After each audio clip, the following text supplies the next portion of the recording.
کہ حضرت اما عائشہ صدیقہ رضی اللہ تعالیٰ عنہ یہ اسلام کی وہ عظیم ہستی ہے. میرے محترم دوستو، حضور صلی اللہ علیہ وسلم کی رفیق حیات، اللہ اکبر، اس کے مقام کا میں کیا ذکر کروں. یہ 17 رمضان مبارک سنہ 58 ہجری آپ کی یوم وفات ہے. اللہ نے بڑی سعادتوں سے نوازا. چھوڑ دیجئے کہنے والوں کی کہنے. اما عائشہ کا کردار دیکھنا ہے، قرآن اٹھا کر کے دیکھیں، سورۃ نور اٹھا کر کے دیکھیں. خدا کی قسم عائشہ کا آپ کو مقام نظر آئے گا. اللہ رب العزت فرماتے ہیں قرآن میں کہ اگر تم نے عائشہ کے مقام کو دیکھنا ہے تو میرے حبیب کے مقام کو دیکھیں. اگر تم نے عائشہ کے پاک دامنی کو دیکھنا ہے، اللہ فرماتے ہیں میرے حبیب کی پاک دامنی کو دیکھیں. الخبیثات للخبیثین والخبیثون للخبیثات والطیبات للطیبین والطیبون للطیبات. پاک دامن عورتیں پاک دامن مردوں کے لیے، پاک دامن مرد پاک دامن عورتوں کے لیے. غلاظت سے بری ہوئی عورتیں غلاظت سے بڑے ہوئے مردوں کے لیے، غلاظت سے بڑے ہوئے مرد غلاظت سے بری ہوئی عورتوں کے لیے. یہ انتخاب اللہ کا ہوتا ہے. ایک دوسرے کو یہ جنس آپس میں ایک دوسرے کو ڈھونڈ لیتے ہیں. تو اس لیے میرے محترم اما عائشہ انہیں بھولیے مت. یہ اسلام کی 6 نمبر پر حافظ الحدیث ہے. 2200 حدیثیں صرف اما عائشہ سے مروی ہیں. اگر ہم اما عائشہ کو اسلامی تاریخ سے نکال دے، واللہ پھر حضور صلی اللہ علیہ وسلم کی زندگی جو گھریلوی زندگی ہے وہ چپ کر رہ جائے گی، ختم ہو کر رہ جائے گی. حضور صلی اللہ علیہ وسلم کی گھر کے حالات، گھر کی عبادتیں، گھر میں ملنا جلنا، یہ تمام چیزیں اما عائشہ نے ہمیں بیان کیا.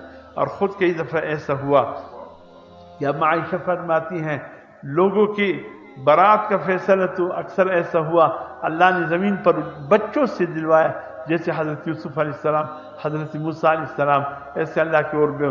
لیکن فرمایا یہ تو میرے گمان میں بھی یہ بات نہیں تھی کہ میرے حق میں فیصلہ خود اللہ حضور صلی اللہ علیہ وسلم کی کٹرے میں آ کر صفائی کا اعلان کریں گے اور گواہی دیں گے کہ عائشہ کا دامن پاک ہے. یہ سعادت اما عائشہ کے حصے میں آیا. اور کئی دفعہ ایسا ہوا حضور صلی اللہ علیہ وسلم بستر عائشہ پر ہوتے تھے، مسکرائے. اما عائشہ نے کہا رسول اللہ مسکرانے کی کوئی بات تو نہیں ہوئی، آپ کیسے مسکرائے؟ فرمایا عائشہ یہ جبرائیل علیہ السلام کڑے ہیں، آئے ہیں، تم اسے دیکھ نہیں سکتے، میں دیکھ رہا ہوں. یہ مجھ سے کہہ رہے ہیں اما عائشہ کو میرا سلام کہیے. اللہ اکبر. اور پھر کچھ دیر کے بعد پھر کہنے لگے جبرائیل السلام اے اللہ کے رسول عائشہ سے کہیے کہ اللہ بھی سلام کہہ رہا ہے. اللہ اکبر. اس عظیم عورت کے منصب اور مقام کیا جانے. اور ایسا بھی ہے میرے محترم واحد حضور صلی اللہ علیہ وسلم کی گھر میں باقی رکھے اسے سے آنے والی اما عائشہ ہے. اور جس وقت حضور کو وفات ہوا، ذرا اس منظر کو اپنے دل میں بٹا لیجئے. جب حضور صلی اللہ علیہ وسلم کو وفات ہوا تو اس وقت حضور صلی اللہ علیہ وسلم کا سر مبارک حضرت عائشہ کی گود میں تھا. جس وقت روح آپ صلی اللہ علیہ وسلم کا نکلا، اما عائشہ کی گود میں حضور سر مبارک تھا. آخری جو عمل حضور صلی اللہ علیہ وسلم نے کیا وہ مسواک کا عمل تھا.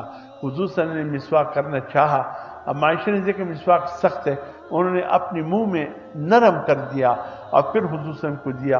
حضور صلی اللہ علیہ وسلم کے آخری عمل مسواک تھا جو آپ صلی اللہ علیہ وسلم. اور حضور صلی اللہ علیہ وسلم کے منہ میں جانے والا آخری چیز حضرت عائشہ صدیقہ رضی اللہ تعالیٰ عنہ کا وہ تھوک تھا جو مسواک کے ساتھ لگا تھا.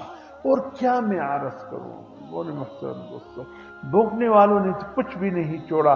آپ ان چیزوں کو دیکھ کر اما عائشہ کے مقام کو سمجھ. اور پھر اما عائشہ رضی اللہ تعالیٰ عنہ کا جو حجرہ مبارکہ ہے یہی تو روضہ رسول ہے. اللہ اکبر. آپ جب مواجہ شریف پہ کھڑے ہو کر حضور صلی اللہ علیہ وسلم کو سلام پیش کر رہے ہوتے، یہ سوچ کر سلام پیش کیے جہاں آپ کھڑے ہیں یہ حجرہ حفصہ ہے، حضرت عمر رضی اللہ تعالی عنہ کی بیٹی کا حجرہ ہے. اور جہاں آپ کھڑے ہو کر سلام پیش کرے سامنے یہ حضرت عائشہ کا حجرہ ہے. حفصہ کے حجرے میں کھڑے ہو کر عائشہ کے حجرے حفصہ کے حجرے میں کھڑے ہو کر عائشہ کے حجرے کی طرف حضور صلی اللہ علیہ وسلم کو آپ سلام پیش کر رہے. اس سے آگے اور کیا مقام ہے؟